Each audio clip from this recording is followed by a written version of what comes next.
The cost of staples like vegetable cooking oil has gone up by a third.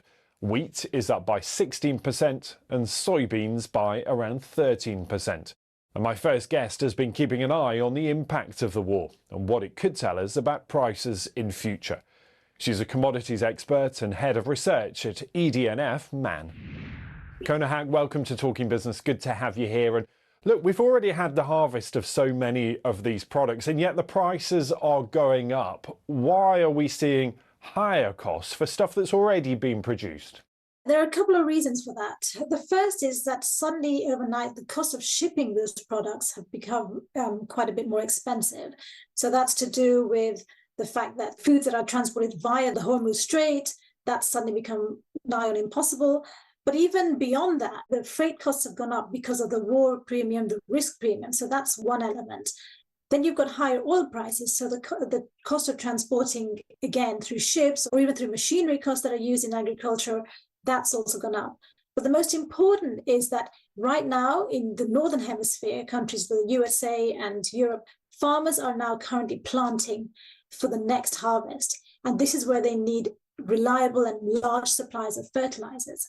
And the fact that fertilizer costs have gone up by 50% automatically means that they are going to be restricted in terms of how much they can use. And that will inevitably lead to yield losses. And ultimately, that will mean lower crops, lower supplies going forward. And this is why prices are going up, particularly the futures market, are pricing in a potential disruption to future supplies.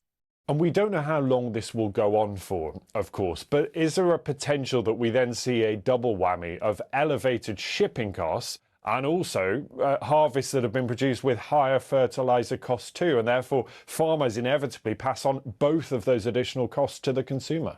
They absolutely would. And this is something which we saw back in the 2022 Ukraine-Russian war.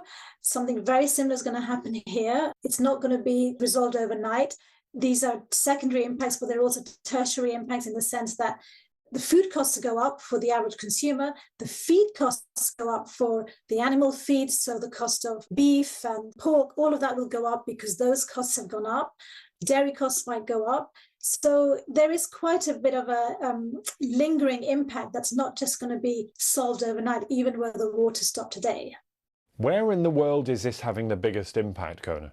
Inevitably, commodities have a huge component in the food inflation basket for the lower income countries. So we're talking Asia and Africa. In particular, Asia is particularly import dependent, not just on energy, but also on food. They do rely heavily on food imports. So these countries where much more of the disposable income gets used on foodstuffs and feedstuff, that will be a very, very difficult pill to swallow. Africa, the same. But even Europe, countries as rich as Germany, who rely so much on natural gas and energy, even they will suffer. So I think these import-dependent countries will suffer. In Asia and Africa in particular, this also means they need more commodity currencies, which particularly for the dollar, for example, this is something which, again, we saw back in 2022 during the Ukraine war. So we're seeing a bit of history repeat itself, and unfortunately, it looks like we didn't learn. And there are clearly big questions about how long it takes for this to resolve itself, even if the hostilities ceased tomorrow. What's your best guess about how long it takes to get back to something like normal? It's going to take time. So if we're talking the food commodities, we're talking basically a crop cycle. So let's say we plant today, we're using less fertilizers. That means we're facing smaller harvests in the final quarter of this year. But for other Southern Hemisphere countries, that could be impacted for the next year as well, because the planting happens at the late stages.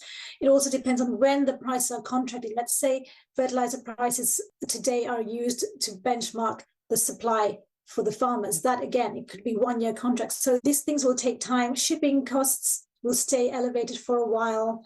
The energy costs, those reparations, the damages that need to be solved, particularly the natural gas ones in Qatar, for example, that could take years to fill. So we're talking long-term underlying energy costs and production cost pressures. So this is not something that's going to be fixed overnight in any circumstances. I would say at best guess 6 months is the earliest, but we're talking 1 to 2 years even. And if that's best case scenario, what is worst case? What happens if this isn't resolved? This isn't resolved, there'll be rerouting of supplies. There'll be, different countries looking to, for example, Australia will try to send some of their foods to Asia. You might even see Russia having to open up some of their exports and sanctions be lifted there. Because when you've got different choke points that are all closed off for different reasons whatsoever, at some point something has to open up. And this is what inevitably will happen. And it's a very, very dynamic, very fluid situation. And on top of that, you're also going to see export bans, because the first thing that happens during situations like this, if governments start protecting their own countries and they start import subsidies as well as export bans. Kona Hack, thanks for being on the programme with us this week. Thank you. As we've been hearing, the cost of fertiliser is one of the main concerns. And it's something that my next guest knows all too well.